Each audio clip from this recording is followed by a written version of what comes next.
City of mine, how I love the city of mine. It never gets me down. City of mine, how I love the city of mine. It never gets me down, yeah. I was born in the city, I was raised on its edges. My pop worked his life when it's complex. I found love in its center. If I could live here forever, think it'd be for the better. I love the weather, even though it's fog 24/7. I love the people, this is city. I met all my best friends, and I wanna thank every brick. I wanna thank every entrance to every building that I step in this city of mine. I owe you most my best moments in life. See, I fell in love for the first time in Golden Gate Park. I saw my first rap show at Great American Hall. I used to beg my homies for a ride across the bridge to goof off and spend the whole damn day doing whatever we want. Kiki drove us down to Ike's place while we roll up a blunt, and me and Jack would get stoned, walk around and get lost. Don't think I'll ever truly pay back all I was lucky to get just by walking through the city. No, I'm a small part of this. City of mine, how I love the city of mine. It never gets me down. City of mine, how I love the city of mine. It never gets me down. I never really had a place to call my own, so I travel and I roam till I find that. But I'm full of adventure, so I wander and I venture, and it's safe to say that really I don't mind that. I book a flight to try to figure where my mind's at, a spot where I don't spend no money, just some time at. I mix and mingle with the people till I learn a little. I brought some weed and baby, maybe we could burn a little. She said you're funny, I said no, I'm Xavier, then I left. Sun shining, birds chirping, let me take a breath. I'm heading to the city where my chance to make it best. What people like to give a little, then you take the rest. I'm hoping one day maybe I can find a place to rest. I fell in love with life and wonder where it take me next. I like the hustle and bustle, I fell in love with the fashion. I feel the pulse of the city, it's moving me like a passion in its mind.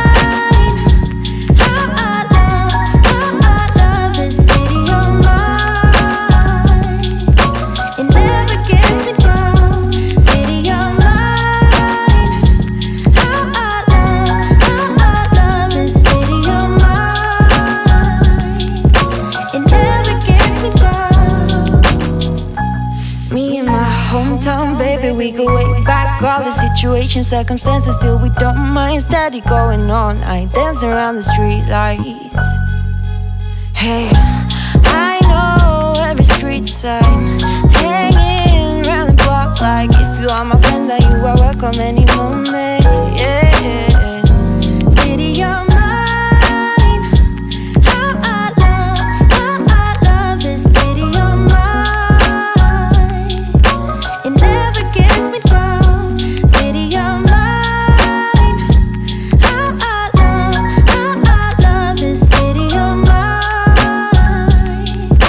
It never gets me down. Whoa, it's cracking. Oh, somehow, again, we missed the intro, so I'm just going to play it for you.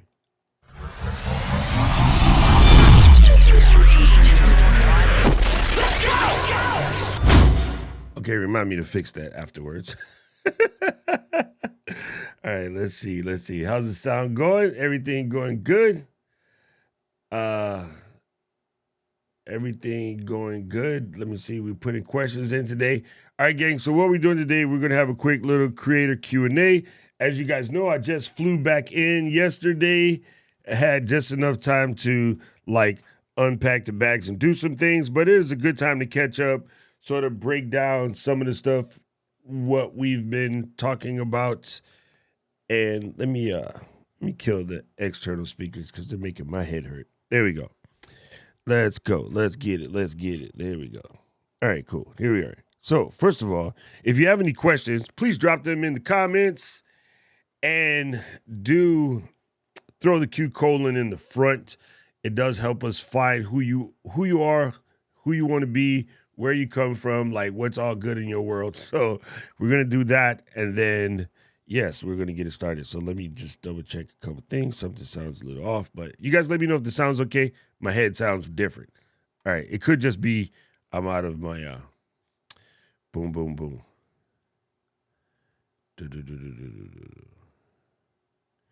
All right. We're going to start with the first question. G says, Anifulgence created and shared Uno link. I got it. The question is the link active? There's random periods. The question is hard to read. When I link a Uno, how long it's active until you kill it? Like it's a web page, so it's just an instance.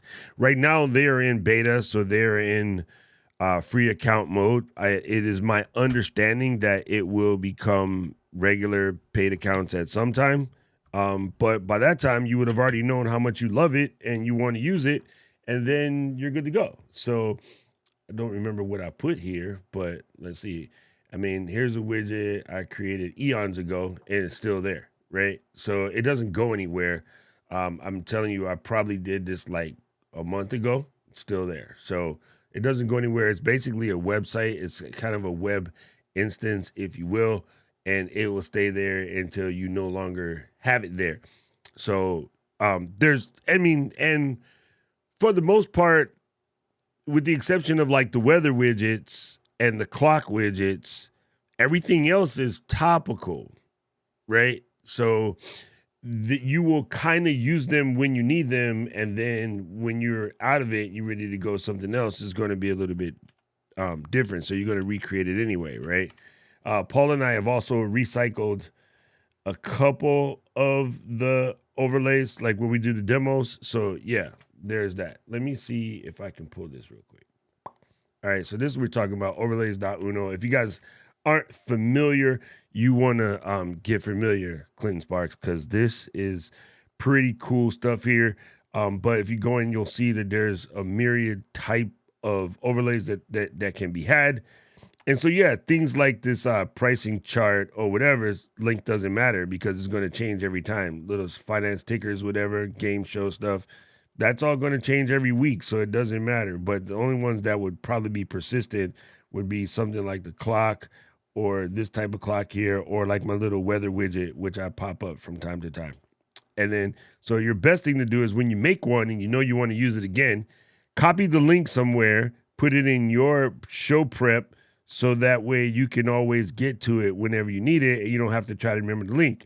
For me, because I've done this a bunch of times playing around, most of them are just still in my browser cache. So I just go and I start typing the link again and my browser cache takes care of the rest. So this is the one that I was playing with earlier and it's still there. But yeah, these things are cool and it's still in beta. So, use it to the fact that it's in beta, but by all means, have fun with it. It is pretty radical, if you might ask me. One of my favorite new tools. Rob said he's getting reverb. I don't have reverb turned on. Anyway, anybody else, let me know. Let's check some questions. Yo, Alicio's in the building. What's up, E? What is up, E? Man, in a second, I got to give you guys story time so you can tell me what is...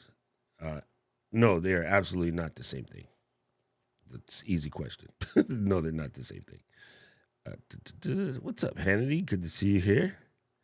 Wait, did I see Jeff? Wait, see what happens when you scroll fast? Oh, there's Avars here. What's up, Avars? There it is, Jeff. I thought I recognized when this man over here with the lovely beard. How's it, Jeff? Good to see you here, brother. Appreciate it. Paul says, how long till we get to roll out all of the new YouTube products?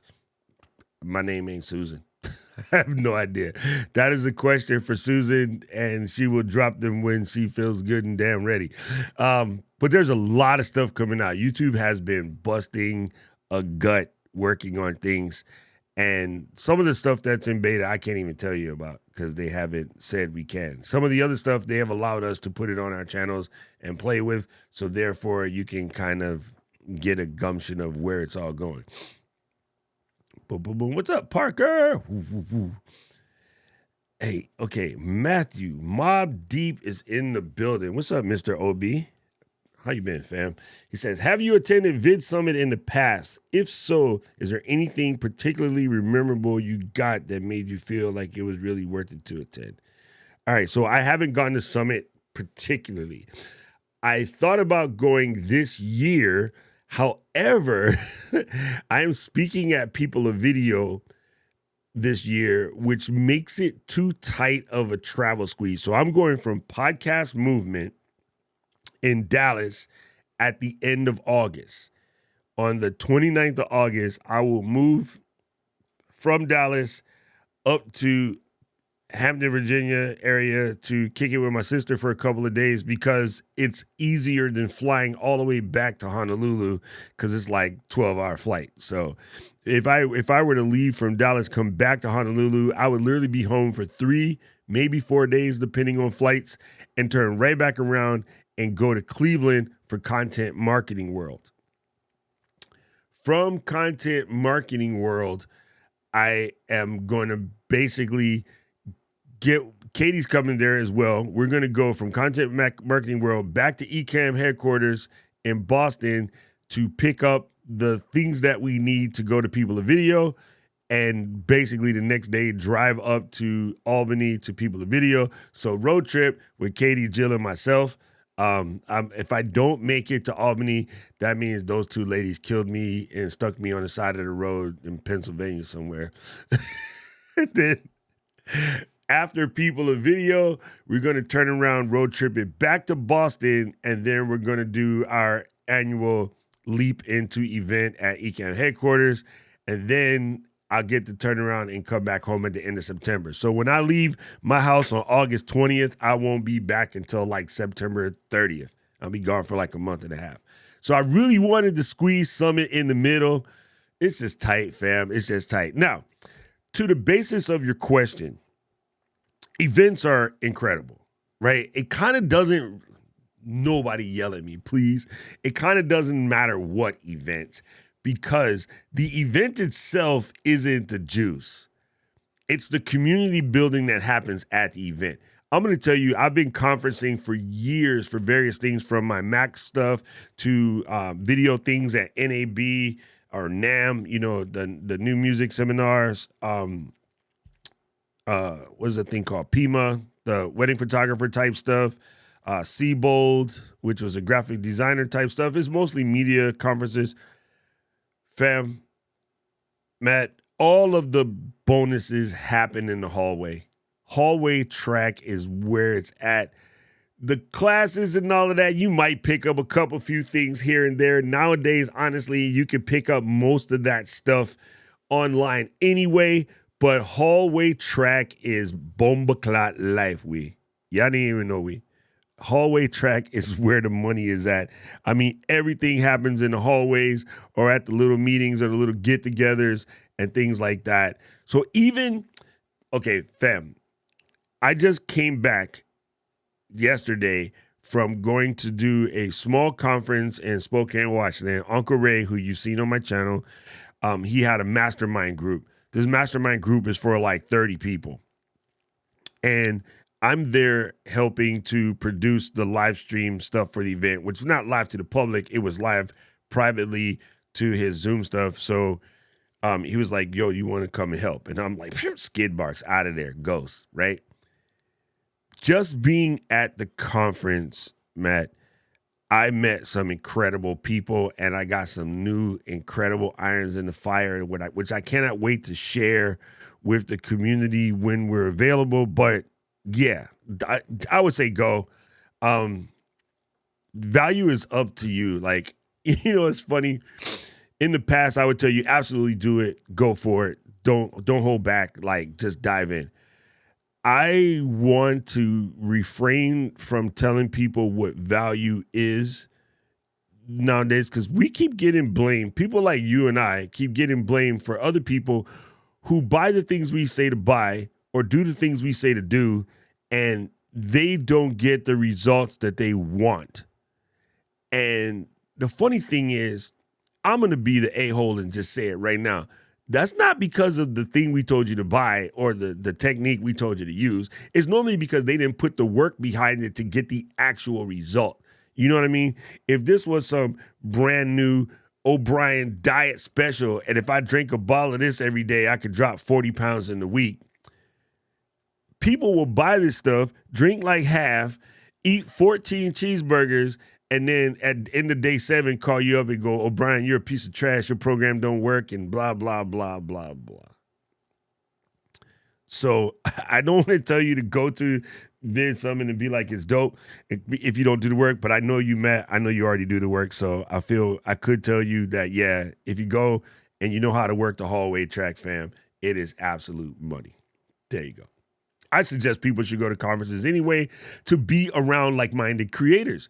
Fam, at this thing that's happened this week, we were there, we're doing stuff. At the end, Diane and I go to eat, and we had our cameras, and we're like, hey, since we out here, let's just shoot some stuff. We made like freaking 10 videos clowning around in the streets of Spokane. So, yeah, like that's the stuff that happens too. You're just going to be around creators and you're going to get juice. So first of all, Mr. Matt, I think it's off the chain. And I'm just happy that you're here. Like, you know, you're one of my favoriteest people in the planet. So there's that. Pierre, what is happening? I have 3 capture cards when I shut down my computer. The next section, the cam layout. Yeah, welcome to the Mac world, player. There's no way to get around that. That is a Mac OS thing. And it's not that big a deal, but I do understand it is frustrating. But you have to understand that these capture cards do not have they don't have a direct tie-in with the OS and what's known as a UUID. Like your phone knows it's your phone no matter what. There's a UUID identifier connected to it. Mac OS doesn't play with capture cards like that, and Elgato will always blame it on Apple. Apple blames it on Elgato. At the end of the day, while the parents are fighting, we're the only ones who suffered. That being said, it's 3 cameras. It's not that big a deal. If you got 50 scenes and having to redo all 50 scenes, okay, that's a little bit of a headache. But for the most part, it's not that big a deal. And you just got to go in there and get in there. Now, that being said, now you ready for the crazy part? And again, this is me. I don't want to hear, oh, I did what Doc said and it didn't work. Okay, listen. This Mac Mini has been on nonstop every day since I came back from San Diego. It never goes off. Prior to that, it got turned on like November 15th, 2020 when it got here, and it has never turned off. There's no reason to shut down the computer. Like, they just go to sleep. When they go to sleep, they don't spurn any energy. So just leave it on. Like, you just leave it on, right? If you have to shut it down, I get it. If you're a notebook person, too bad. I'm just sorry. I'm just clowning. I don't like notebooks for these type of situations for that specific reason. I think the Mini and the Studio are better because they sit in your desk and they're ready to go at any moment. The ability to just walk in the studio and then wake up your screen and go straight to work is probably one of the biggest things that allows productivity to just flow. If you got to boot up, even though Macs boot really fast now, it's not like PCs when you boot them up and you go make a sandwich and you come back and it's still scanning viruses or whatever. Yeah, I personally don't see any reason to ever shut them off. And like this camera has been on for more than a year. It hasn't been off for a year solid. So, you know, I don't know. That's just me. But it does happen. And it's more to do with your hub or your dock that causes the scramble. Because even if I did shut my computer down for updates or whatever, when it comes back up, all the capture stuff is in the same place. So more than likely, your hub is causing the issue. But it is something that we're stuck with because they just don't play. They don't play well together. I hope that helps, Pierre. Hey, Jeff. Thank you, brother. I appreciate you. Oh, my goodness. Speaking of which, I was just telling y'all about showing up at conferences and being where you're supposed to be. Man, things happen. Meet Dr. Fred, y'all. Dr. Fred is an amazing individual, and you will hear more from him and I shortly. Let's just put it that way. I don't want to get too far ahead of myself, but I definitely, this is exactly what I mean. I met Dr. Fred this week, and the man has changed my perspective on a bunch of stuff. And yeah, he might even be somebody you need to talk to, Matt. honestly. Like that, I'm just saying this is what happens when you go to these type of events. So, Dr. Fred, first of all, good to see you here. I really appreciate you being here. And everybody, if you don't follow this man yet, please do. We will have talks about him, and I'm going to try to sucker him into coming to be a guest on the show so you guys can understand why Dr. Fred is the man. Matt, I want you to say no to Vid Summit and say yes to POV and come and kick it with the Ecamm fam. So that's better. I'd rather you come and hang out with us, to be honest with you. There. Take that, Matt. Let's see. Oh, that's right. Jeff is coming to Dallas with us. Yeah, excited. Man, my number one thing about going to Dallas is I'm finna eat some brisket. That's all I'm saying. I am kaboom boom. Rich, yo, I should make a tour dates t-shirt. That is funny, Rich. Rich always be with the jokes. Always with the jokes. Hey, this is a present from the lovely, the beautiful Elaine Dempsey. And I love this hat because when Clint Dempsey was the Sounders, I'm a huge Sounders fan, so I like the Sounders. And yeah, I'm just happy she got me to wear this. On the road, a kid like Donkey and Shrek. All right, Mr. Todd. Merry Christmas, Todd. Good to see you here, brother. Appreciate you being here. Be doing a live stream test next week. Should the stream be labeled as unlisted or private? They're kind of the same for this particular thing.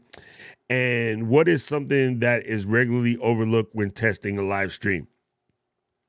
That is a freaking good question, brother. That is absolutely a good question. So one of the things that people do when they are testing a live stream is they do it too short because you want to see how your machine behaves with a little bit of length or longevity put into it. So I would say try to test it like 15, 20 minutes at a minimum. And your audio stuff is on point and things like that. So that's basically the number one. But yeah, unlisted or private in this particular situation doesn't quite matter. I probably would go unlisted just because that's more my thing habitually is to go unlisted. But I think in the most cases, it wouldn't be that big a deal because no one's going to find you. The good thing about unlisted is they really need to have the link. They're not going to find you. So I would probably go unlisted, and there's that. Speaking of live streams, guys, I meant to pull the thumbnail for this, but since I ain't, let me do this real quick. Today, for both the gold class and the bronze class, we're going to go on a field trip. Okay, so stick with me while I pull this up real fast.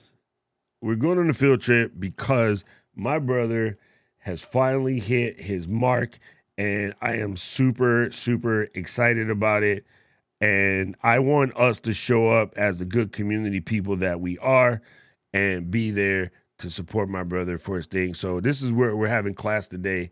Let me move my big head out the way. Boom. Today in 2 hours, basically during class time, we will be celebrating 100,000 with none other than Buckminster Fuller himself, Buck Nasty. I got 1,000 names for Tom except Tom. So let's go over there. Let's show our love and, represent my little brother. So we're going to hang out there. I will probably, if I can figure it out, I will set up a watch party in the Discord so that we can be there, you know what I mean, together, but we can still talk with each other while we're harassing Tom.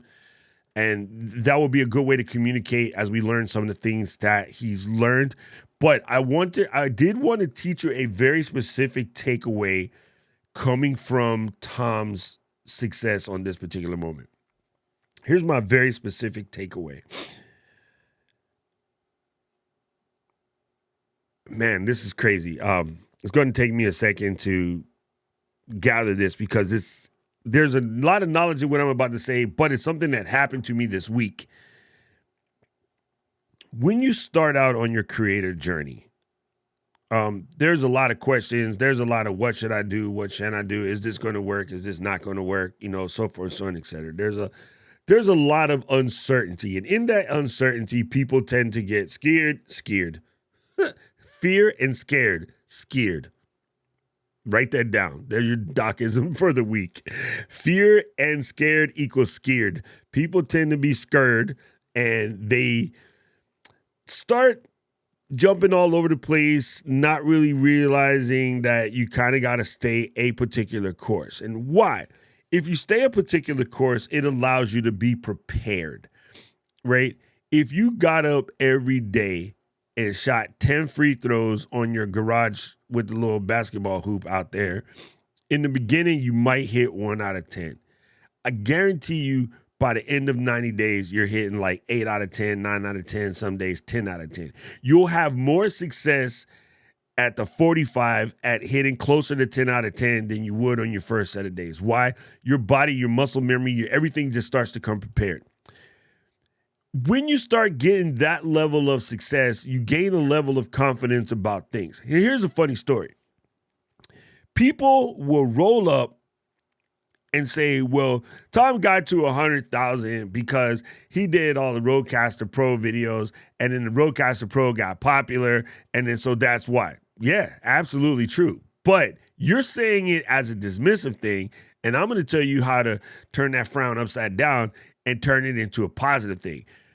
When the Rodecaster Pro first came out, nobody knew it was going to be a success, not even Rode. They thought so, they wanted so, they dreamed of it, they planned it that way. That's what they wanted, but there's no guarantees in this planet.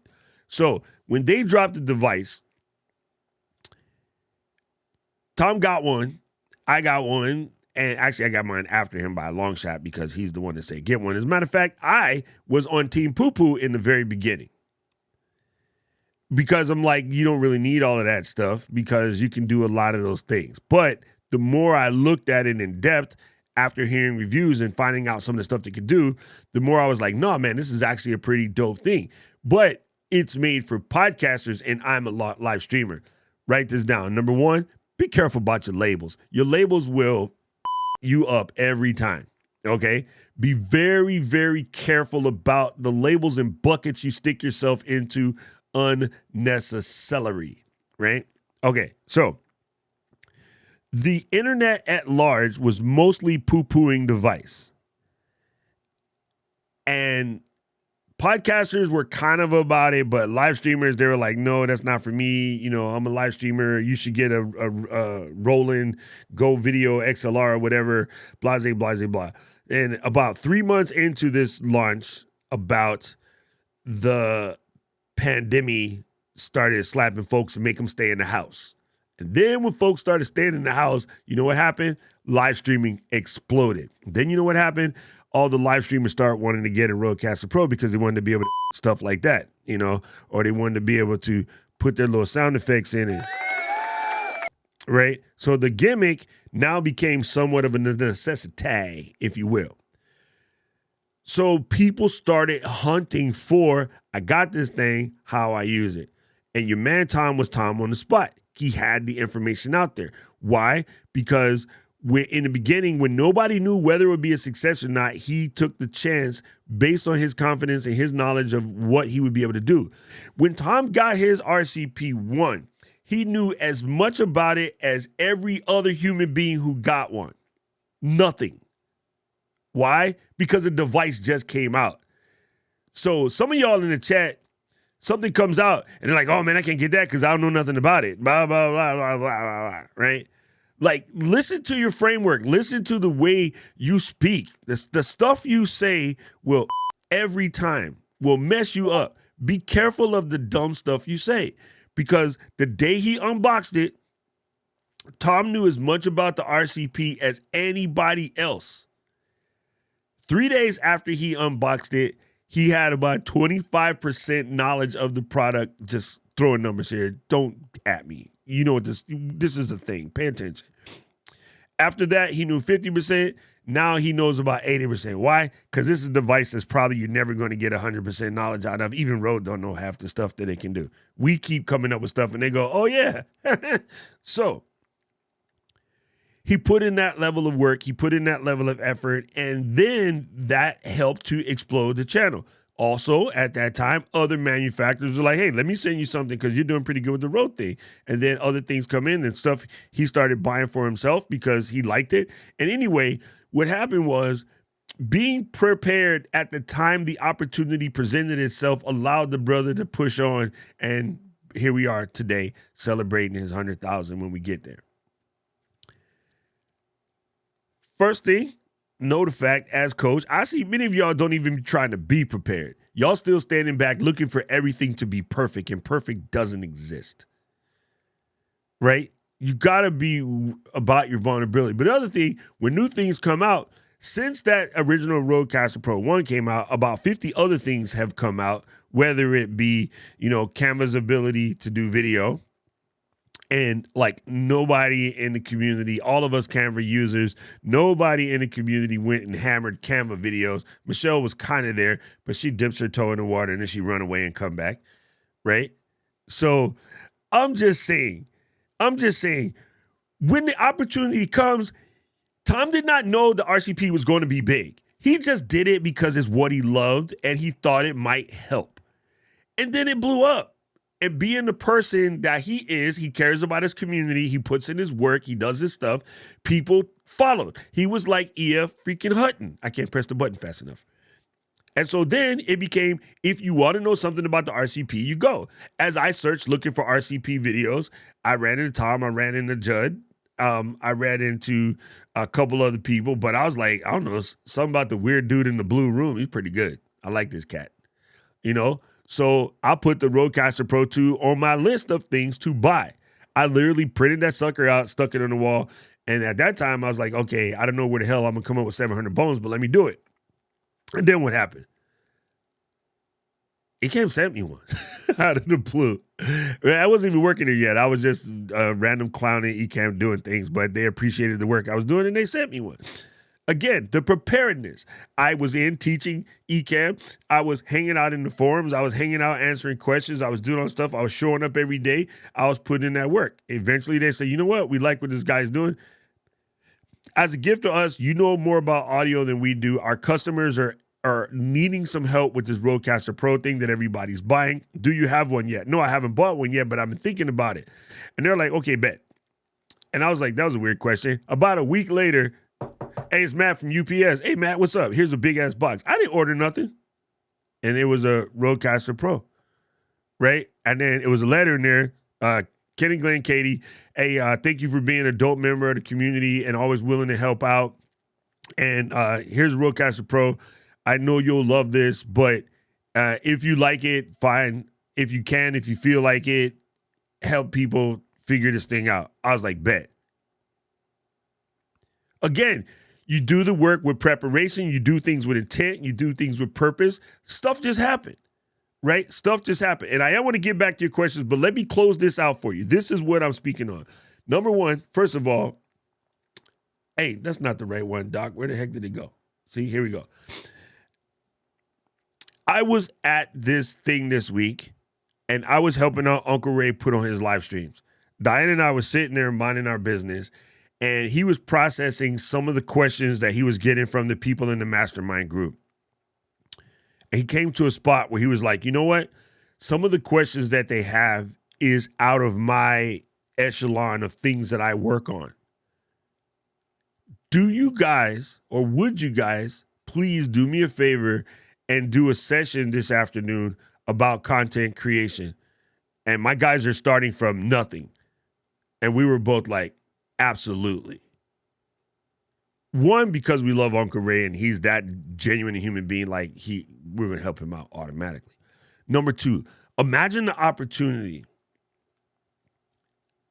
just out of the work you put in and the commitment to put in for someone of his level, a best-selling author, a world-renowned copywriter, someone who's worked with Michael Hyatt and what's that big, tall dude with the teeth? Make you walk on the hot rocks? Tony Robbins. Sorry. He has worked with some of the biggest names in the business. And then he looked to us to like do a talk for him in his name, in his honor, under his brand. Family. It was like wings popped out my back right then. I was like, ah. It was very, very humbling. It was very like, wow. I immediately started texting people that I know and was like, yo, fam, you're never going to believe this. but Uncle Ray just asked me to speak at his conference, and we did it with like less than an hour of prep. We just did it. Why? Because we were ready. Why? Because you always practice. You always put in the work. You're always honing your skills. You never know when the opportunity will arise itself for you to do what you wanted and get hooked up with these brands. In the group that Matthew graciously invited me to, there's a bunch of Final Cut brothers in there. These guys get sponsorship deals or questions from sponsors on a regular basis, and they're like, wow, I didn't even know that they were watching our channel. But you know what? Those guys put in a lot of work. They create videos. Dylan's forever creating stuff. Both Dylans forever creating stuff. And so when a brand reaches out to them, in my head, I'm like, I'm not surprised, bro. You put in the work. Some of you guys want to get the brand deal before you've ever done any work. Some of you guys aren't prepped right now. If the Golden Goose came and said, let me make you an omelet, you would be like, I do not have a frying pan. This is why I'm always screaming, do the work, even if you can't see the direct result. You know what I mean? You got to do the work because you just never freaking know. You never know. And if you don't feel this, go watch like the story of Kurt Warner or, some of these other athletes who got plucked out of a grocery store and then, went on to win a Super Bowl because he was just ready. I'm just saying. He was just ready. Let me get back to questions, but I wanted to talk about that real quick because I think that you guys do prep work wanting somebody to pat you on the back for doing prep work. No, you do prep work because you never know when it's going to win. And I say this every time. If Oprah came to your channel right now, fell in love with a single video and told everybody to follow you, how many people would stay?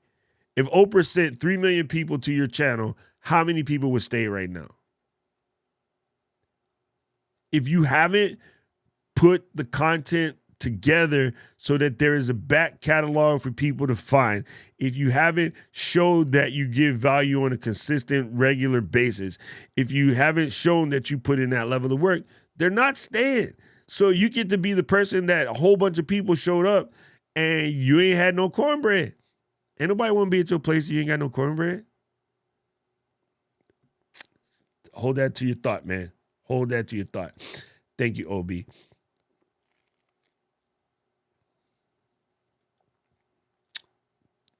Thank you. Appreciate it. Pierre, you're like me. Also, Mac Studio, same smell. I don't turn them off. Never turn them off. Dr. Fred said thumbs up. Cycling power isn't the same thing as turning it off. But one thing, I'm glad you brought this up, G. There is a difference between restart and shutdown. Sometimes when your computer is acting stupid, the restart itself is not the same thing as shutdown and restart. Okay, shutdown and restart clears more things. Just keep that in the back of your head. Keisha, what's up, family? Good to see you here.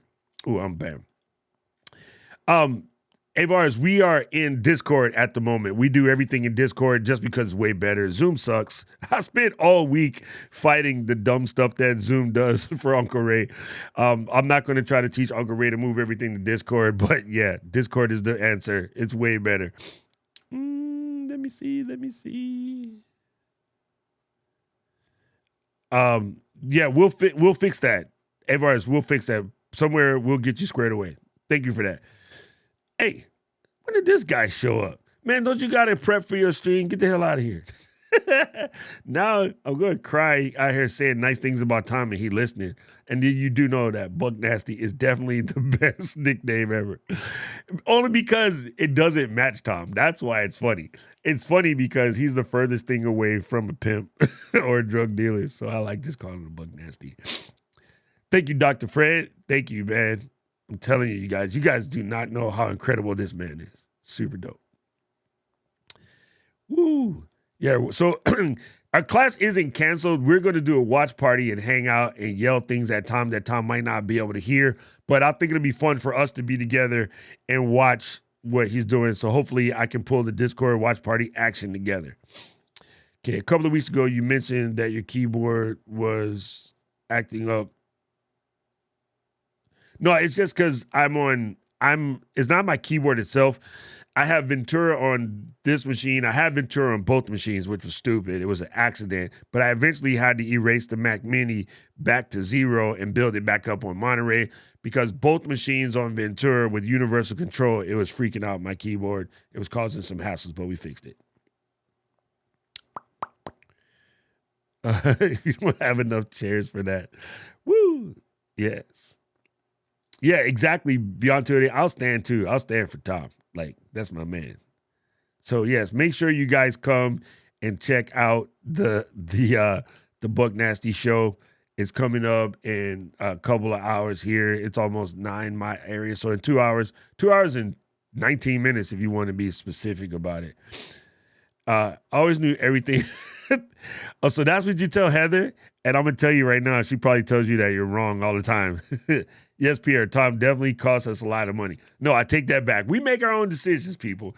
But I do appreciate people like him who will put in the effort to give you better information for you to make the decision. I want to make sure that I know you're joking, and I'm not picking on you, Pierre, because I know you're joking, but I have watched people in the community get pissed off because they bought something off of information that they grokked from what a person said and then had the audacity to be mad because it didn't turn out the way they wanted to. It is no one's fault but their own. You make these decisions. Stop looking to blame this stuff on other people. It's really, really frustrating when people keep telling everybody. You know what I'm saying? Perfection is the enemy of progress. Absolutely. All right. Boom. What camera bag do you use when you travel? Oh, man, I wish I had it down here, Matt. I am deeply in love with my camera bag. Like, I slept with it on the bed in a hotel. Not like that. I'm joking. I just left it there because I didn't want to be on the floor. Let me tell you.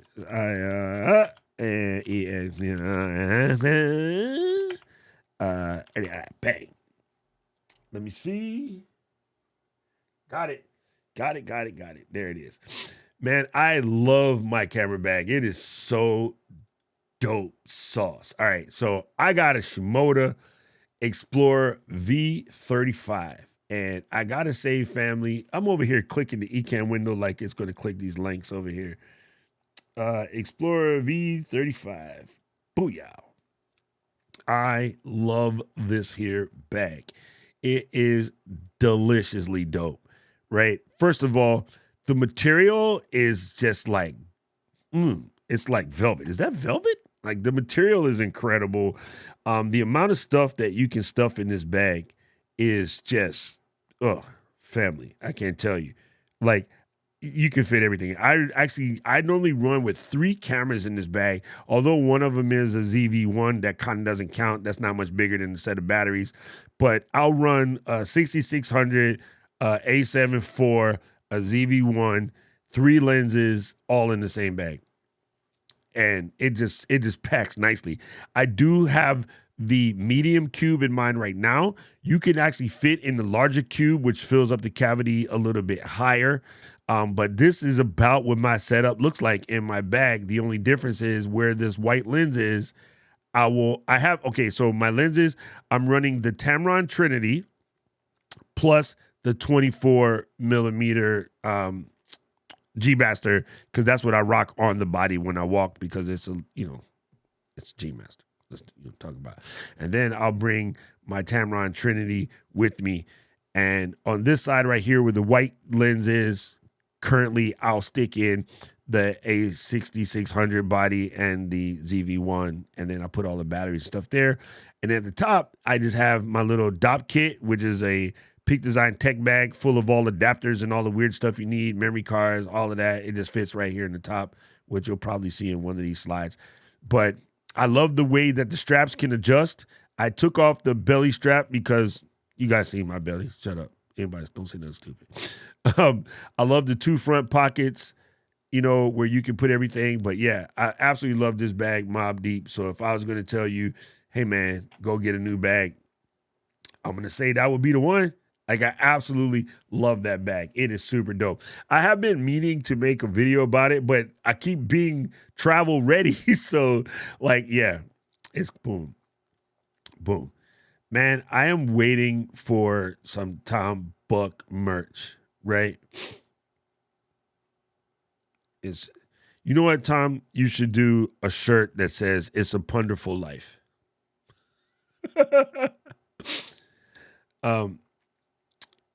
You know what? First of all, Victor, fix your sentence, man. You're not allowed to say I'm never prepared. You could be ill prepared, but never say you're never prepared, because that's closing all the doors right there. It's funny, but those type of statements that we say, even in jocularity, you know what? In jocularity, you're hiding behind a fear. Dig deep and find out what that fear is. The jokes about I'm not good enough, the jokes about I suck, the jokes about my breath stink, all of that stuff, whatever people say, and that self-deprecating humor. In that self-deprecating humor, there is sometimes some pain hiding in there, and I suggest dig deep and find out what that is. I suggest call BetterHelp or maybe talk to a doctor or something and find out what that is. You will find out that once you come to grips at what that is, it is absolutely freeing, and that I am speaking of experience. I am speaking of experience of being told by enough people that you're not good enough to do stuff or whatever, and having to dig through whatever that was causing that, and then finding your own voice. So I know you might think that you're doing it in jest, but somewhere in there, those jokes are in pain. Just know that. So dig deeper, and I see you put in work all the time, fam. So you're obviously not prepared, maybe ill prepared, but not prepared. Just want to fix that. That's my job. Coach you out of the dumb stuff. Paint your office blue. You have to pass the blue test. See, Pierre gave you the gold right there. There we go. Oh man, could you imagine if we started the Tom Buck Blue Man group? Rock and roll steps, number 216, the fist pump. Brandon, oh my God, fangirl mama, hey. What's up, B? Good to see you here, man. I appreciate you being here. You guys don't know it. Another fantastically dope creator right here in the building. Boom. See, even Matt knows.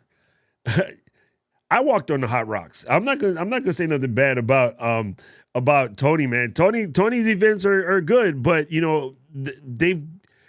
they get a lot of hate from people who probably never been to one. I learned a lot when I went to my first Tony Robbins event back in the day in Maui, because I was here. So I'm like, I'm already here. I might as well go. So, boom. Watching this and at the same time filming content. Man, Matt, you multitasking. Family, speaking about events, Matt, I got to meet one of my people that's been in my group for a minute, Mr. Vaughn Sanders. I got to meet him this week at this mastermind group that we were at, and it was great. It was great to get a chance to meet Vaughn in the real me space. Very intelligent cat. And these are things, like I was telling Matt Vaughn earlier, he asked about, going to a particular event or whatever. And I'm like, man, the fun is in the hallway track. Me and Vaughn were out in the hallway just talking story. And then Diane and I noticed this lighting coming from the hotel. It's an old historic hotel. This hotel is beautiful. It's old, it's creepy, it's haunted, whatever, but it's still beautiful. And their ceilings have like this crazy sunlight thing in the hallways. And the lighting was dope. I was like, Vaughn, you got to check out this lighting. And we were like just making a quick little video, just playing around in the place. But all of the video people would love that space. Thank you, Dr. Fred. I appreciate you. I am probably on Diana level with these comments. I'm probably like way back there. Lim Drops. Hey, man. We talked about you at Uncle Ray's thing, because I was talking about your tree is not afraid to give up the fruits comment. We were talking specifically about you. Boom. That is in there. Oh, man, I do not want to call him buck naked. I'm just saying. Mark U.S., welcome from Florida, fam. Welcome to the party. LGL show is in the building. Oh, Gretchen got a Shimoda action. I'm telling you, Shimoda bags are life. They're so beautifully well made. The creator is an amazing guy. I watch him talk about his stuff, and the way he shows product to community as a creator, for a creator, by a creator type stuff, I just fell in love with it right away. And you guys know me, I'm super into Japanese and Japanese aesthetic type stuff. And then so he created it with some of that utilitarian Japanese aesthetic. And what's in it is there's just so many little hidden gems built into the bag. Dina, what's up, mommy? Good to see you here. Oh, Dina, guess what I discovered? I got from Spokane. I just keep wanting to call it Spokane. From Spokane, I got to my terminal at SeaTac, and they dropped me off at like B4. My connecting flight to Honolulu was going to be on B1, so I was really close. So what I did was I started milling around looking for basically coffee, and everything was busy. Cafe Mocha and all this was busy. I found Cafe Vita. It's like in the C terminal, or C gates rather. And I was like, oh, Cafe Vita, dope. Let me go get a cup of coffee. Over there, the line wasn't too long, but Cafe Vita in the SeaTac airport is connected to Beecher's. I said, F the coffee and got me a cheese sandwich. Because, hey, it's Beecher's. If you guys know P&W, Beecher's coffee is bananas. Well, it's cheese, but I messed it up. Beecher's cheese sandwich. Anyway, I got cheese and egg, and I bought cheese home, and I bought cheese curds home. So now I'm looking to see what I'm going to make with that. Boom. The 30L mat is dope. The only reason why I went to the 35 is because my body is bigger. The 30, it looked small on me. So I look like when you got those big people with a little backpack on. So you're skinnier, the 30 would probably be fine. The one advantage to getting 30 versus the 35 is you will pack 5 liters less stuff. When you get a 35, you will tend to use all of them liters. I'm just saying. Yes. He's not joking. Right? It's like the bag is like a bottomless pit, right? You just keep pulling things out of it. So absolutely dope. Pierre says, when I copy and paste hey, stay here. Come here, Pierre. When I copy and paste a layout cam from one scene to another, am I losing the settings of? No, actually, I believe it stays. Let me check that real quick for you, Pierre, because I believe it stays. I could be like losing my religion. Sorry, my music Tourette's was about to leak in. That's me in the corner. That's me in the spotlight, losing my religion. All right, let me hit that. So this is live demo mode. What Pierre is speaking on is if I were to come in here and generate a new camera, right? Let's just say that's my new camera, side dot cam. What's cracking, people? And then let me do something like adjust it here. And I'll even go crazy, go all the way down to custom, because custom allows you to make whatever shape you wish. And then let me put on a little bordier. It's purple. Give it a little roundy round. All right. So what he's saying is if I were to do a little action with the zoom and pan just to get a little bit embiggen, a little bit more melon, a little bit conversation, a little more action, a little bit big ass head. All right, there we go. So now what Pierre's saying is that if you have this camera selected and you copy and then you come around here to the next scene and you paste, everything should stay the same, right? Oh, it did it. Haha, Pierre's right. Or is he? Oh, that's the wrong camera, ding dong. Don't do that. Okay, let me paste that back in.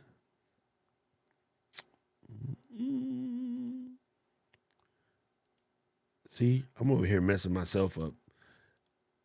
Man, been away from Ecamm for like a week. I haven't clicked any buttons, and yeah, this caused you problems. All right, so if we paste it in, and where is it pasted to? There it is. And then we click on this scene right here, and then we go down to cam link. Did it keep the zoom and pan? No, I didn't. I guess it did not. So yeah, no, I thought it did, but it didn't. Good thing. Pierre, please send us a support situation, and then we'll see what they can do. I didn't even notice that. I just do it all the time. But I also don't mess with the zoom and pan as much as I thought I did, I guess, too. All right. So, boom, boom, boom. The everyday bag is amazing. Which everyday bag, B? I'm curious. The one thing about the action, Gretchen, is you could put all myriad things in that bad boy.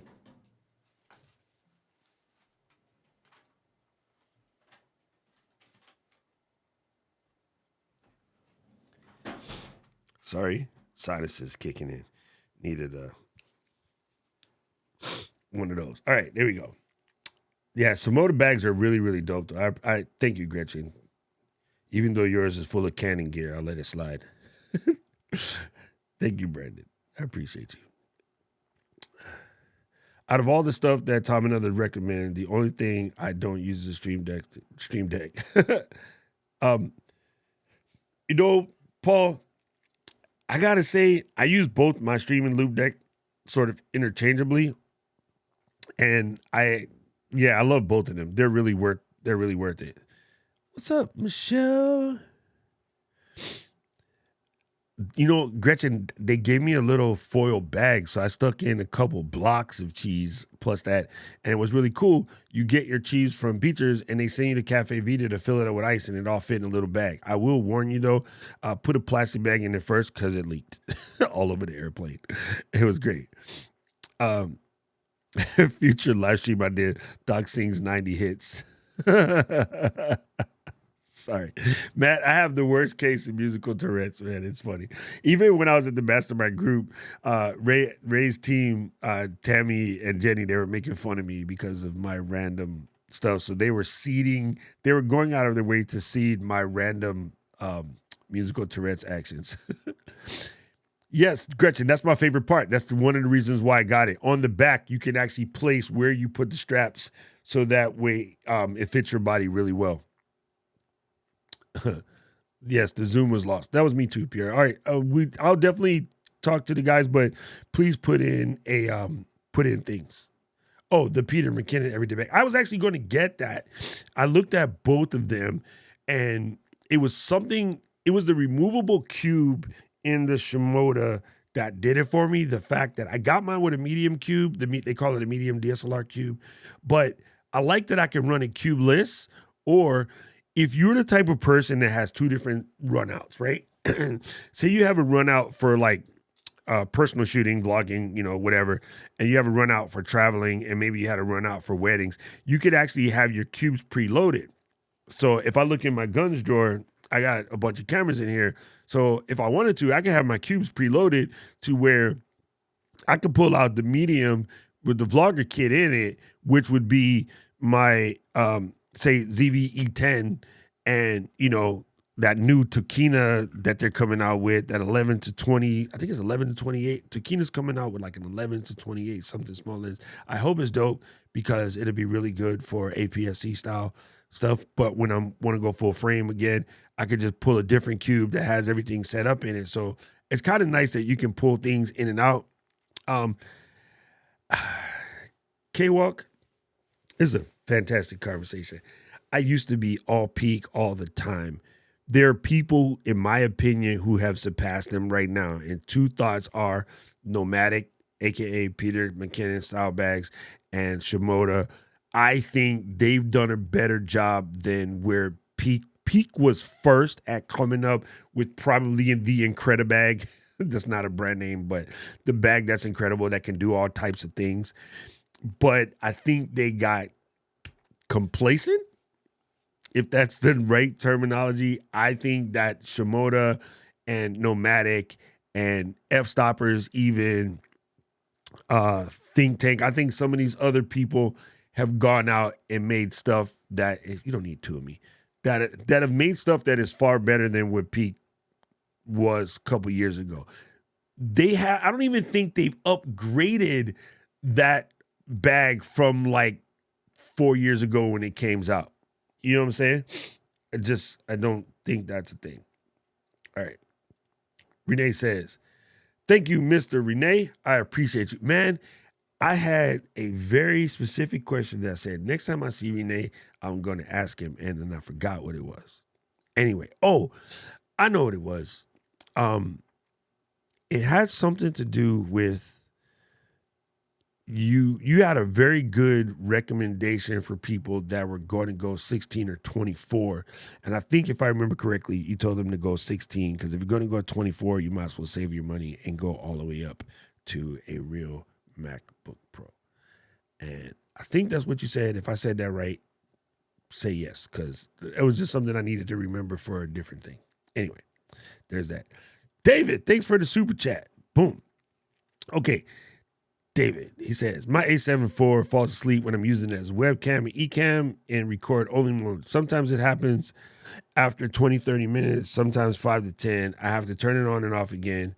It's not the overheating problem. Any tips? Okay, so are you connected via the USB or via capture card?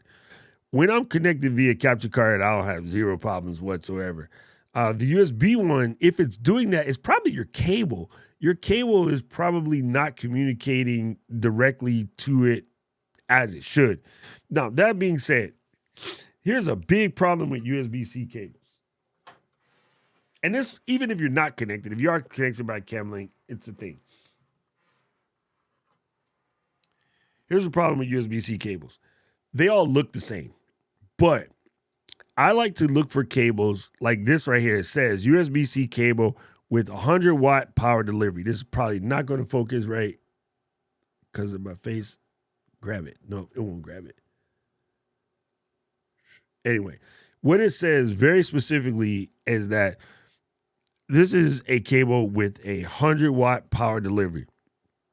And the reason for that is cables, especially USB-C cables, USB any kind of cables, they can be designed to send power, they can be designed to send data, they can design to be what's known as a power and a sync cable. When you see PD, the sync part's already there. You're just making sure the power part is there.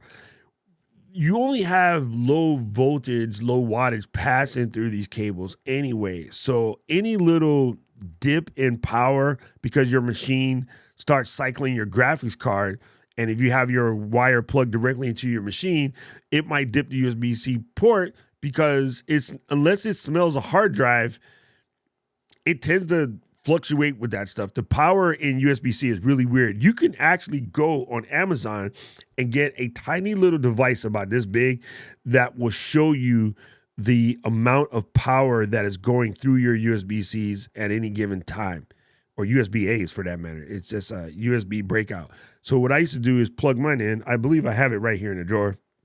I would plug mine in, and whenever stuff would act funny, I would look at it and see if I was getting any dips. Those little dips cause signal loss, and they can cause issues. So 2 things that I've discovered for me personally, this is how I work it.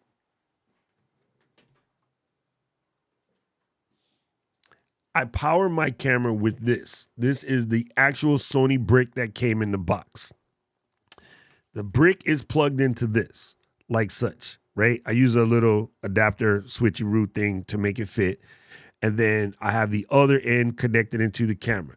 So even on something like the ZV-1 that is peeking out the side over here, even that ZV-1 is connected via the Sony brick through a 100-watt power delivery cable connected directly to the mains or the wall or whatever you guys want to call it. Then I have the HDMI cable goes over to the CamLink, and that CamLink is connected into a CalDigit T3 Plus hub, which looks very much like this pluggable one. So that's how I have it connected. And again, these bad boys be on forever.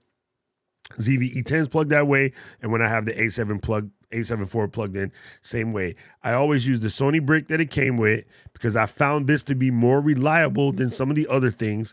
The other options, if you are going to plug it into something, is I have had success out of it being plugged into a 100-watt multi-breakout by Anker or Hyper, the only 2 that I ever use. I don't trust a lot of other brands.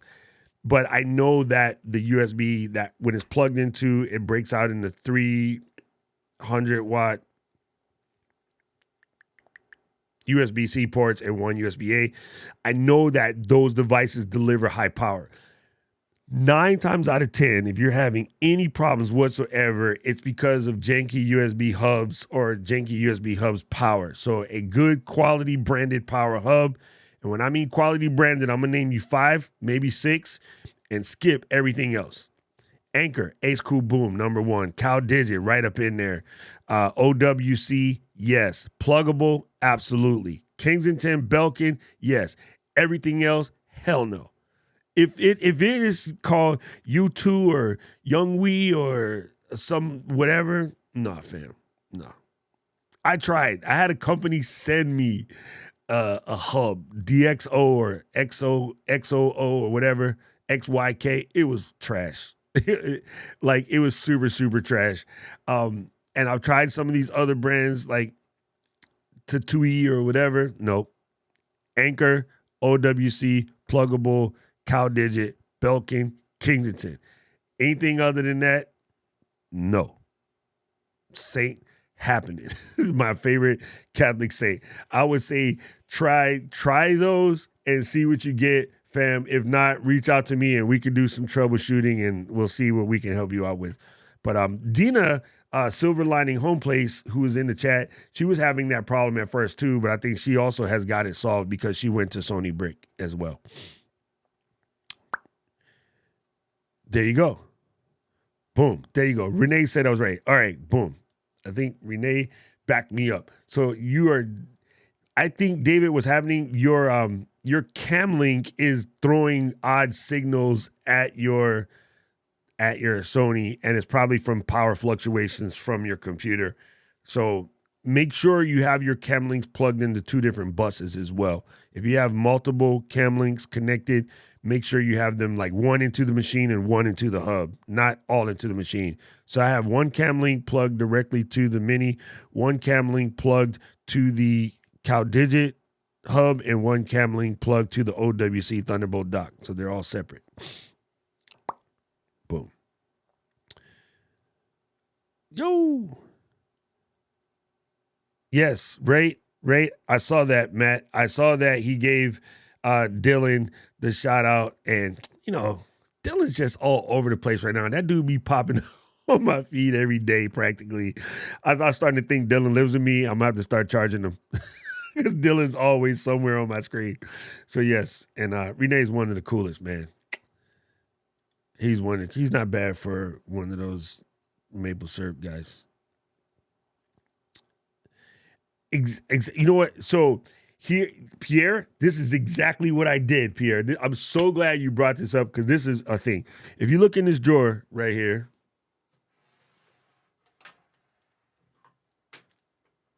and there's like 5 of them missing because they're in my camera bag.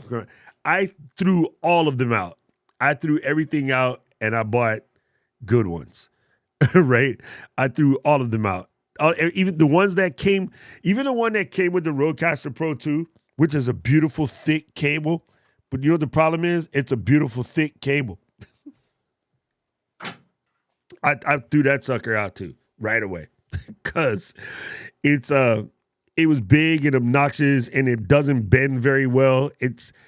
I know what they did it for. They did it so that because in audio devices you want to eliminate any type of interference and stuff like that. Those Anker cables, the red ones are Anker, the purple ones are same brand as this. Hold on. Southsun. Yeah, you might have to go through a couple brands of cable until you get what you want. Here's the cool thing.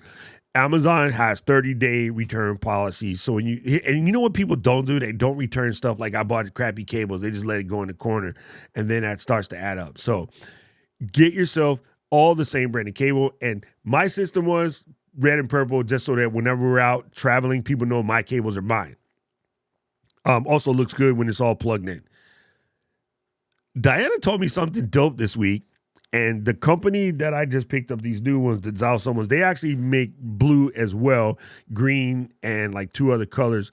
She put different colors according to what they are. So the USB A to C's are one color, the C to C's are another color. Yeah, things like that. And she had like 3 different color cables. I forgot what the last one was. Don't get me telling you her story. But yeah, just one of those things. So I strongly suggest, and I also strongly suggest braided cables like I got, because they don't tangle. Regular cables tangle, braided cables don't tend to tangle because the fabric against the fabric just moves a lot easier. So yeah, that Rodecaster Pro 2 cable, that thing is like a freaking cord. I hate it. Wondered, I think it's called, what? Man, I can't even say that. PRVKE, whatever. But I have recently seen them. They pop up in my feed a lot. I haven't looked at them heavily though. Dang it, Matt. I'm telling you, just come to POV and hang out with us.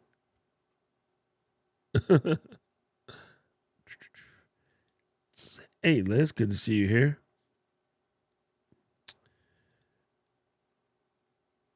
Man, mine did, Rich. I know. As a matter of fact, I know mine did, but you can pick it up from the Sony store. Like they're like $9, so they're worth it. Yes, dude, I have been using Anker since like 2012 or 13 when they first came out with their first battery pack. Anker's really cool. So here's what they did. Let me tell you how they started, so to speak. And Renee probably knows this as well because Anker's been around for a minute. At that time, there was a lot. Okay, MFI, made for iPhone, was an important designation Apple put out because after like the iPhone 3GS, iPhone 4 territory, all these people were making products for the iPhone that were causing damage to iPhones. Like cables were burning out phones or blowing up adapters or just causing all kinds of problems. So what the Anker guys did, they're a team of designers from the US, and one of them had relatives that worked in Shenzhen and in China, and they kind of partnered up. Hooeyed is a Hawaii word for like come together. They got together and they said, how can we make MFI stuff that doesn't suck but isn't as expensive as Belkin, Mophie, Kensington at the time? Belkin, Mophie, and Kensington were just charging exorbitant amounts for stuff. So those guys went, they found the best of what was being made in Shenzhen, and then they said, well, these are good, but the design is horrible. Nobody's going to like that stuff. So they got together and they said, let us partner up our design skills with your manufacturing skills and let's make some good stuff. Anker started out with like 2 battery banks, probably like in 2013, 2014. And they have been on a rampant tear ever since. They make some of the best gear in the business. And on my podcast, the British Tech Network that I was on for like, 12, 13 years, we did not go a week without mentioning an Anker product as a suggestion for somebody because they're good. They're really, really good. So yes, I love Anker. They make really, really good kit.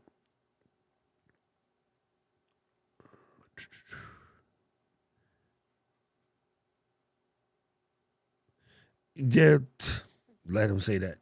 You've been watching me for almost 2.5 years solid, and I might have had one cam link fail in that time. So, people trip. People do trip. How do I get that cinematic look so many vloggers have? Okay, let's start right here. Roy, my man, start right here. I love this question. Cinematic is a term that needs to get punched in the nuts. If you're looking for that matted look has not much to do with whether 24 frames per second or 30 frames per second or 60 frames per second. A lot of it has more to do with your sensor. First of all, if you're live streaming, you kind of have no reason to send 60 frames per second. 60 frames per second for live streaming is adding undue bandwidth. If you're doing close-up of your hands playing guitar at 100 miles an hour, maybe, right? If you're standing here doing one of these, like, hi, I'm Roy and I'm cute, not waste of energy. Like, you're literally packing unnecessary bandwidth. My show is relatively low movement with the exception of my occasional Latino hand freakouts. So there's no reason to send 60, right? 60 frames per second is to give you smooth motion. 60 frames per second does not give you a better image if your image looks like this.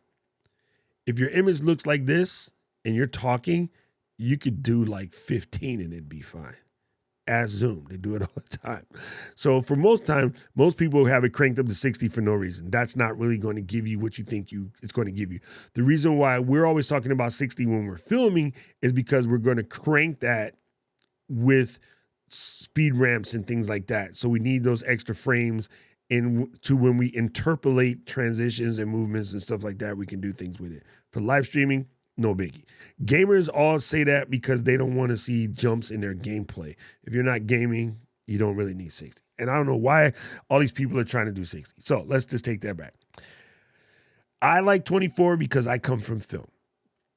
30 is fine. It's not that big a difference, but I like 24 because it comes from film. It has a certain level of motion blur and stuff that comes with it. And also it's less bandwidth when you're streaming. So I stream 4K 24 basically all the time, right? And then watch, just because of that, I was doing something stupid today and I might have lowered it. Nope, I'm in there. I'm in the right place. Today it's actually at 4K 30 because I had to change the 30. When I put that TV back there, it was flickering. So I had to change the 30, which is really weird because I had to set my shutter speed to 80 in order to get that to stop. If I'm on my A7 IV, I could have dialed it in. But anyway, that's neither here nor there. So you're going to laugh at this. And not everybody does this, but you're going to laugh at this. Here's my number one secret to that. And I might not have it down here.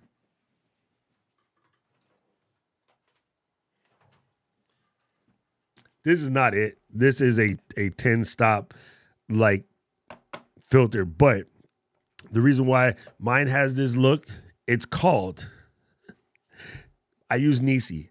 Tiffin is what everybody says because they kind of invented it. But Tiffin used to be one of the highest filters you can buy. Nowadays, there's two levels of Tiffin. There's Amazon level Tiffin, and then there's photography store level Tiffin. If it costs under $100, it's the former, not the latter. I am using a Nisi 1/8 Black Pro Mist. And what that causes is that nice highlightation and the lights back there. And yeah, it just gives you that certain soul glow, right? So that is one of those things right there. So if I go like that, see, I have highlightation on my light. That right there, instead of just being a straight light, it has a little something to it. That is because I use an 8th stop Black Pro Mist filter. You can use a white mist filter. You can use a soft diffuser. There's a couple of things that you can use in order to get this look when you're live streaming. When you're out filming, in Sony, use any like S-Log, HLG, or S-Cinetone and bring it in your computer. It's just going to come out that way because of the modern sensors. But if you want to get that while you're live streaming, honestly, Pro Mist filter does the trick every time. And everyone always asks me like, wow, how do you get that look? And I'm like, because I use an actual filter. People are like, well, I want to use an Instagram letter. We should get Instagram filters for Ecamm. I was like, how about you just get an actual filter? It's not that hard. And if you're not trying to use it for customer work, yeah, you could probably buy like a $39 KNF or Gobi or whatever, one of those cheap brands, see if you like it. I just don't buy stuff like that. It's not in my wheelhouse. I use Breakthrough and Nisi filters and nothing else. That's it. All of these are from Amazon. Rich, I can send you the links. Yeah, I try to get most of the palette lines whenever I can. Oh, now we're cooking with Pam, Matt. Now we're cooking with Pam. Yes, there will be. He's probably going to roll it out in the next week or so. Oh, they already set it up. Okay, see, I was missing for a week. Because Ecamm is the lead sponsor this time. And yes, Felicia, I will get you guys the link for the K-Bios in just a second. Boom. Now you're going to make me want to be yo, Brandon Tarver, thank you, brother, for the super chat. I appreciate you. Boom. Yeah, so for me, the matted look in here is an actual real deal Holyfield filter. It's so easy. And I watch so many people come up with all these weird tricks as to how to do it. But yeah, It's an actual filter. I use Nisi because I like quality Japanese glass, but you do you. Pick anyone. Just try it. You might fall in love with it. Oh,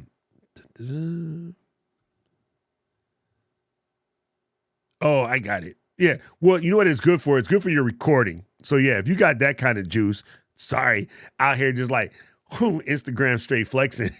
If you got that kind of juice, yeah, please do so. And your recordings will be better for that. So in your particular case, you're good to go. If you're going to do that, you might as well jump up to 4K 60. Come on, while we playing. Some cinematic look trains are 4:3 ratio. The other is black and white. No, it's funny. See, even Matt says the same thing. Black Pro Miss, 100%. 100%. Man, Matt, we out here giving secrets, man. These are the secrets of the trade, that it is such a simple thing. And first of all,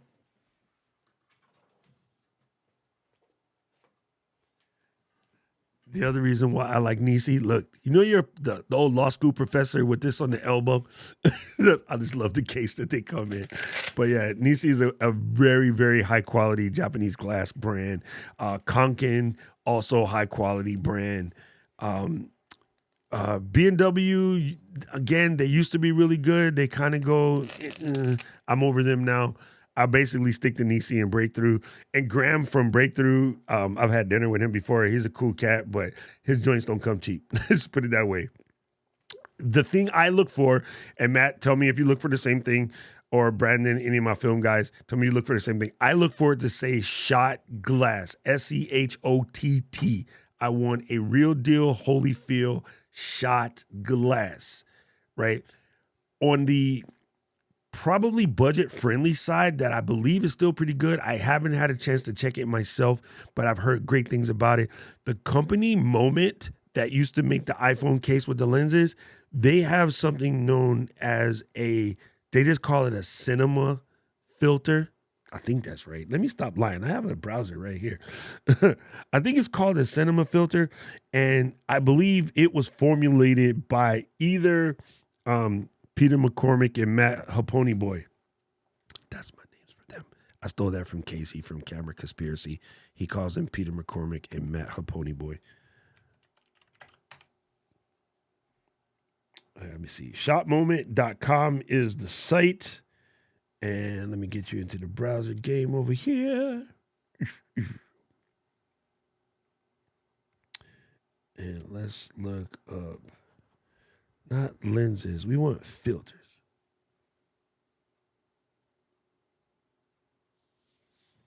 Websites, do me a favor. Would you stop it with the 15% off pops up? Give me a button and then I'll press it. Other than that, stop that. I hate that. It's super irritating. And I bought stuff from you, so you already have my email address. So at least get your cookie game together so you know that I've already bought something, so don't show me this again.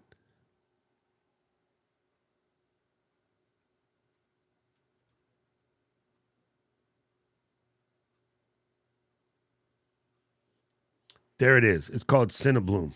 Found it. All right. It's coming. Here we go. See, again with this. People, stop it, okay? Stop it. It's irritating. It's irritating AF. Is it just me? Am I the only one being a curmudgeon about it? But it drives me freaking batty when they put this stupid stuff up over and over again, especially if they already have me. Anyway, so you might want to, if you just like you're if you're diffusion curious, that sounds sweet. That sounds super bad. If you are diffusion curious, probably start with something like a Moment Cinebloom, because at least their popularity is so high. If you have to go and sell it on KEH or something later, or Mercury or Mercari, whatever, you'll probably be able to sell it because Moment is a very popular name. It won't be as high a glass quality as some of the stuff that we spoke about before, but it's worth the try. So this will give you some of that gangster that we're talking about. You can see right here. That's that fuzz. Okay, so there's two words that you're looking for. Okay, let me go ahead and get Schooly in here, because I hate when people just make up words instead of use the proper terminology, because that makes it hard for people like my man Tech Troublemaker to learn the craft, because we got brand Nubians who come on and they just make up words instead of use the proper nomenclature. And then it becomes hard. He's trying to figure out how to get that look and he don't know because people be making up stuff. So first of all, cinematic is more than just a matted look. There's a lot of things that go into cinematic, and cinematic can mean a bunch of stuff, right? So let's start with that. I hate that terminology because it's an overall look, but you can't even say, okay, let me fix my brain. You can't even say that the things that are on Netflix have a cinematic look to them. Why? Because Umbrella Academy does not look like Ozark, does not look like Stranger Things, does not look like the new Kevin Hart movie. Right? They all have different looks. Why? Different DPs got different level of gangster. They all do different stuff, right? And if you go back to the Three Kings, like this old Ice Cube movie, which was just shot filmically, one of the best. Yeah. So the terminology, first of all, should probably be filmic, which means looks more like film as opposed to looks like video. That's an arcade term. Cinematic just gets loosely used for a bunch of crap that's not really correct. Some people think cinematic just means bokeh. So anyway, I hate that word. What you're looking for is diffusion, which is basically softening the image to where it looks less sharp. And you're looking for highlightation. Highlightation means, sun flares. Highlightation. I get it. You call it flares. J.J. Abrams called it flares. So the whole industry says that now.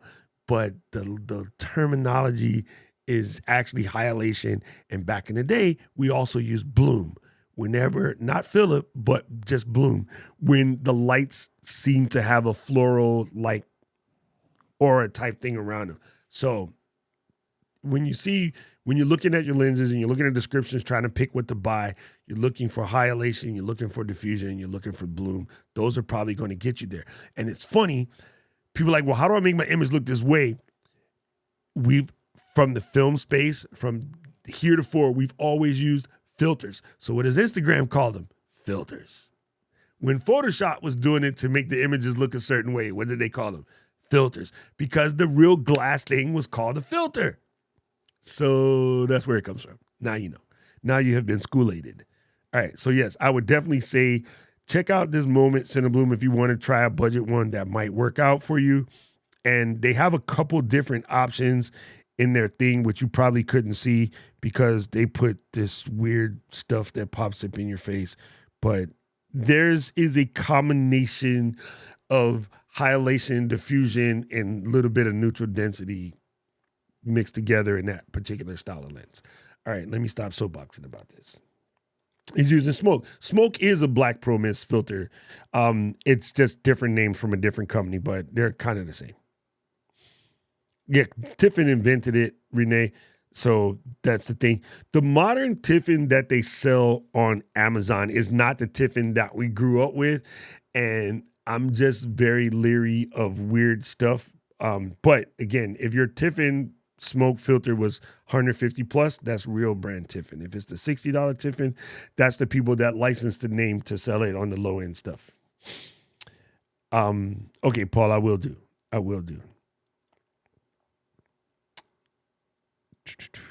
Big sensor and low aperture lenses will do that. That's correct. And again, most people mistake bokeh for cinematic.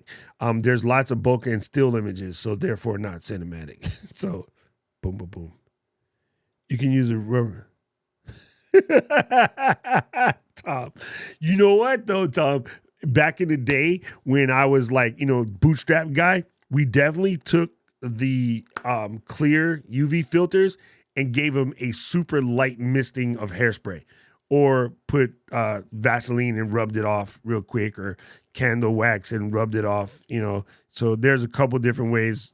Vaseline was the best grease way to do it because it's easy to come back off. But yes, it has all happened. Man, you got to use Snuggles. Come on, fam. Snuggles smells the best. Don't you think so?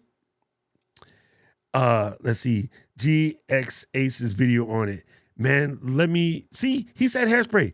Brandon knows what I'm talking about, fam. Back in the day, we was in there. I'm gonna look this guy up. GXACE. YouTube. Boom.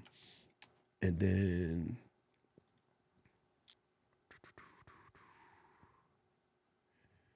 Imagine if Fuji released a 35mm 1.4x. oh, he's talking about that Fuji game. Let me see. Look at his uploads and let's look for a filter.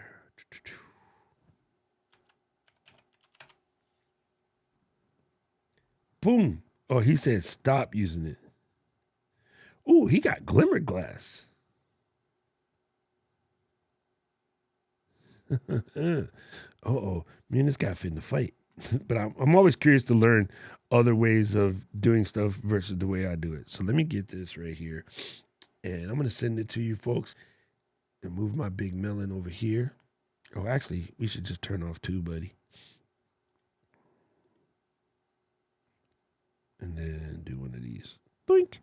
All right. So he says, stop using the Black Pro Mist filter. Use the Tiffany Glimmer Glass. See, I'm already stuck in this because I'm depending on what level Tiffin it is. I don't like the cheap Tiffin stuff. Anyway, let's come here. But I'm definitely down to check this out. I'm giving you guys this link because if B says it's good, then y'all need to watch it. He know what he's talking about. There you go. So it is in there. Oh my God, the bots. Where do the bots come through? Love the bots. Hi guys. Hey bots. All right, let's see what else we got here. Yelling at the web clouds. Yes. David, why yes, I do. It's under the Buy Me a Coffee page. You can look for how to book a session. It's Paul will give you the link because Paul's in there. Get off my lawn has been replaced. Yes. Yes. Yes. I'm Groot. Paul, we have to add hd.xyz to the list. Here, let me ban this person. Ban. Out of there. Either one of those. Thank you, Paul. I knew Paul would be there. He's quick.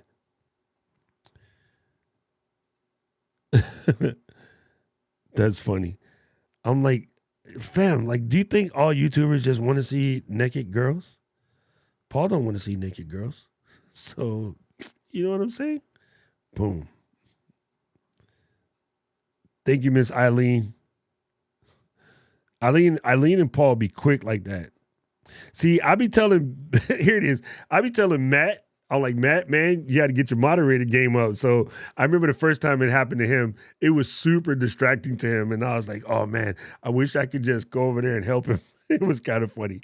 But yeah, it's something that a lot of people get in live streamers and they don't realize is you got to have your moderation stuff on point. And I bring this up. Paul has a really, really cool list. It's a block word list. And I think Paul was selling it for like $10 because he did put a lot of time in it. But Matt, Brandon, if you guys haven't done so already, check out Mr. Moderator's block word list. Renee, check it out too. It's really cool. It has over 2,100. Now we know we're adding another one to the list, but it kind of helps with stuff like that because my bot hassles has gone down a lot. And now what the bots probably did is bought Paul's list and started making up new stuff. But it's very helpful. You just take that list, copy, paste it, add it to your channel, and then your harassment goes down an awful lot. Vaseline on the skylight filter works. There you go. Oh, dude, when I shoot at night, my red filter, it's actually called the night filter, a star night filter, but it's basically a red filter from Breakthrough. It's really beautiful because it helps with the IPS lighting that you get in the street, how they have such a odd color because of the gas. It's really cool. Dude, the Nisi is the bomb. It's really bomb. It's just NISI. If you want to buy a Nisi filter, please go to docrock.com/shop. It will take you to Amazon, and then you can buy whatever you want. You can buy draws even, and you will support the channel. So there's that. There's that. Thank you, Mr. Paul. You know, Pierre, I want to know what that saying is in French, because I try to explain this to people all the time in the channel. You buy it right or buy it twice. In some cases, buy it right or buy it thrice, because everyone's always looking for the cheapest way, but you end up rebuying it, so it actually ends up costing you more. Now, if you're in a situation where you need it right away and that's all you can get because that's where you're at, I understand that, by all means. But then at least figure out a get out plan, figure out a resell plan, figure out some way to not let it be a total loss, because it is very, very common that people buy the low-end stuff thinking that it's going to be the same, and it's never that, and you got to start all over and do it again, and it just becomes a hassle. There you go, people. There is the Mr. Moderator Block Words list. And if you do self-moderate, or you got moderators for your streams and you would want them to know some stuff, check out Paul's channel. He does a lot of tutorials in that for people who are learning how to moderate their live streams, because it is very important. Get your moderators going on first, as soon as you get it done. We already have co-hosting capabilities. What you mean? I'm curious. Oh, man, Vic, absolutely. And I will wear my Manchester United jersey. Matt, I might be able to snatch you one locally. My partners in crime. Oh, wait. I got to switch hats because sponsor. All right, so my boys at Pro Camera Hawaii, we have tons of stuff like that. So let me see if they have one. I could probably get one sent to you. I'll ping you in your which thing. So which Black Mist of the 77 Nisi are you looking at? That yeah, we are working on that. It's not as easy as the web browser type versions, because the web browser type versions are on a web page. But allowing somebody else to come in your system and take control of your system is a lot harder. Well, that's the easy way. We don't want to do it that way. Allowing them to exist in two different places at the same time, when you have to account for the amount of latency that happens when a server jumps. So from the time I press this button and from the time you see it, it's not instantaneous. Like, I pressed the button now and I'm looking at my other computer, which has the stream on it, and it looks like it's about 17 seconds out. Boom, it finally showed up over there. So when I clicked it to right then, there's about 17-second gap. So for someone to control that remotely with zero latency, never going to happen. Never going to happen. Even when it's in the web browser, there's certain latency, because people don't understand that from me to YouTube and from YouTube to you, there's about 50 other computers that touches me going till you hear it. Not just one, my computer to YouTube to you. It's not a 3-computer talk. It is about 50 computers, right?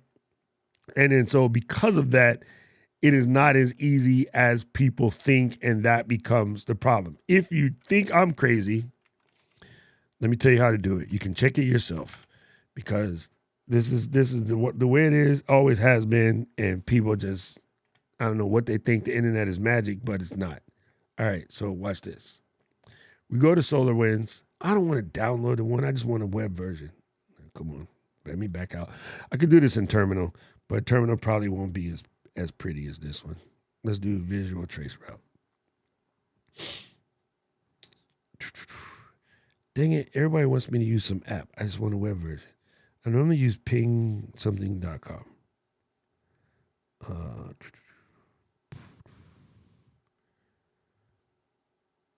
Where's Ping Tools? I don't even see it now. Damn, all of the good ones have turned into like little adware type crap. But you could do this in terminal too. You can just type trace route on the Mac or trace RT in the PC. And let me do this. www.youtube.com. And let's see.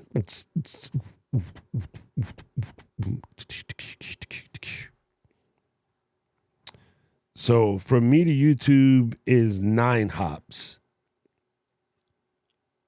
Right? So then from YouTube to you might, depending on where you're at, might be more hops.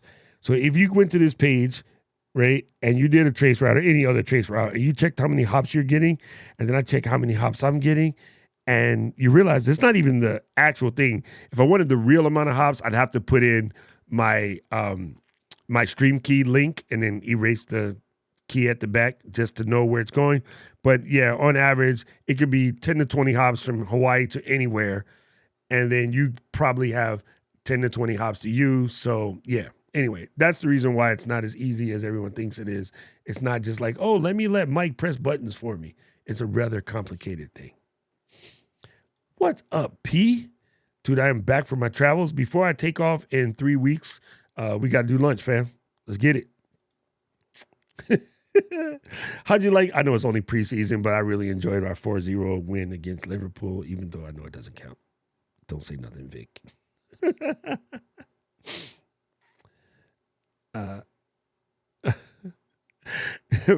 Mike said, Mr. Moderator purchased your list and told the wife not to use any of the words on it, and now she hasn't talked to me for the last 2 weeks. Renee, if you need any help with how to use that thing, you can bother Paul. I give you my permission. Yes, thank you, Felicia. You know, that's why people call us troublemakers, Felicia. Man, Mike, that was one of the best comments ever. Dude, Paul, how do you feel to know that a celebrity like Renee Ritchie bought your list? So now all you got to do is sucker him into making a testimonial for you. So then when people go to look at the list, you can be like, this is used by Renee Ritchie.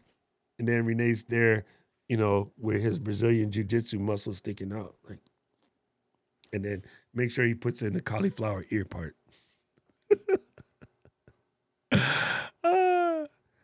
Good question, though. Very good question. We are definitely working on it, but I just want people to know the challenge as to why we can't just do it in 3 seconds, because it is a lot hard.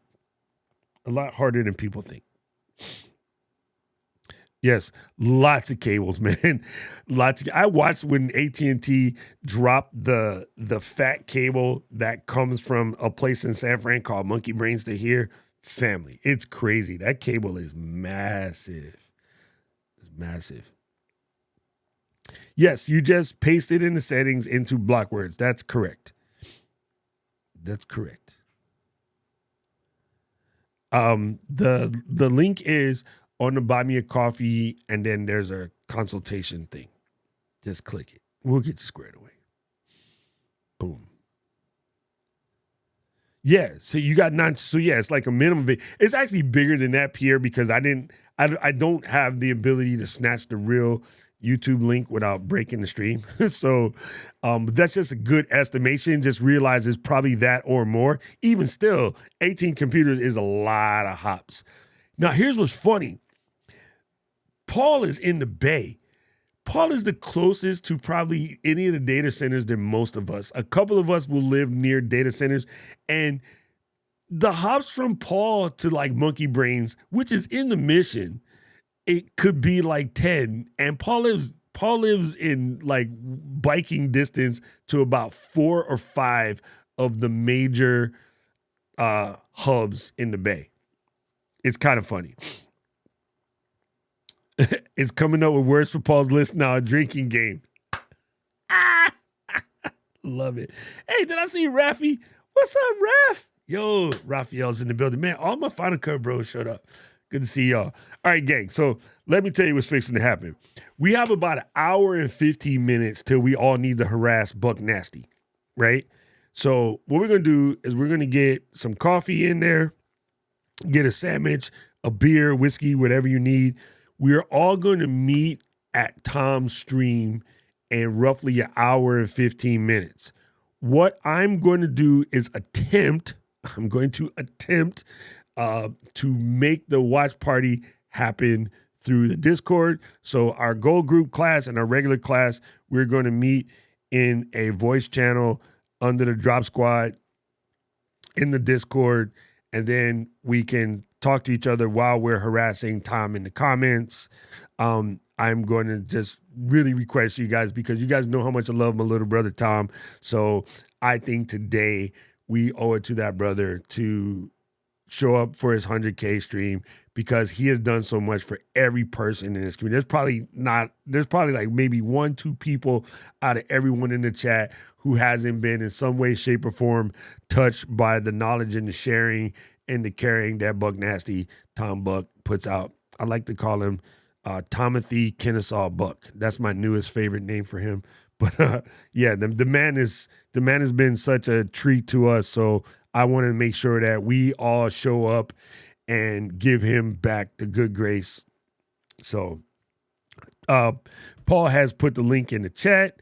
And yeah, Tuesday, when I come back, I want to talk to you guys about some of the stuff I learned this week at the mastermind, hanging out with Mr. Ray. But again, if nothing else, family, I'm telling you, you never know when opportunity is going to present itself. So do what you can to be ready. Like, this craft ain't easy, fam. You got to work at it every day. You know, you got to work at it every day. You got to be prepared to be humble and ask questions, and don't be afraid to ask questions. Don't be afraid to learn. I know that Roy is going to get a Pro Mist filter after this, and we're going to show up the next time we see Roy. He won't look as ugly because he'll have that Pro Mist. He'll look better. Or the Cinebloom. I'm sorry, Roy. I'm teasing. I can't wait to see like how it makes his stream look better, right? And this is such a simple tip that most people just like. You know how many women, and I don't mean to be sexist, but a lot of women in the eCam community ask us about making face filters so that they can look cuter in the thing. And I'm like, dude, just go get a soft diffusion filter and slap it on your lens. It will do better than the fake one that's built into your Sony or Canon cameras, and it will do better than eCam adding some weird like Visco girl LUT. Like, you don't need that. Just get a real piece of glass and right to the front, and you'll look better. So, Roy, first of all, thank you for bringing up a fantastic question. And this is what I mean, fam. Like, the reason why I like doing these Q&As every once in a while amongst my regular teachings is it gives us a chance to get the knowledge that we need in order to move forward. And even I learn stuff as we're here, because, hey, I realize now that I could have saved $200 on my MacBook Air because I didn't listen to Renee, even though I knew that's what he said. I did it wrong. I bought the 24. Oops. But that's okay. When I go to sell it, it'll be easier to sell with extra memory. So maybe I'll get that whole 200 back. You never know. Anyway, so I'll see you guys Tuesday, and I'll see you guys at the Buck Nasty Love Fest. Now that sounds like something on the Yellow and Black site. I'm just saying. I'm going to make a new logo, Buck Hub. This guy is crazy. Thank you. Yes, Rafi, he 100% deserved it, man. He is seriously one of the best guys on YouTube. He's not as cute as us, but he hangs. And then, yeah, we'll see you at the Buck Fest. Buck Fest 2020. Bring your own buck. Buckfest 2020. I can't wait to see you guys Tuesday. We'll be back again, and then pop in the Discord, Drop Squad, go in the Drop Squad channel in about an hour and 10 minutes, and then we will be there to harass Mr. Nasty. All right, family. I appreciate you guys. You guys are the best in the business. I wish everybody else could have a community as dope as mine, but then, nah, tell them to get their own shit. All right. Love you guys. Peace out. Thank you, Final Cut Brothers, for popping in. I appreciate you. Aloha.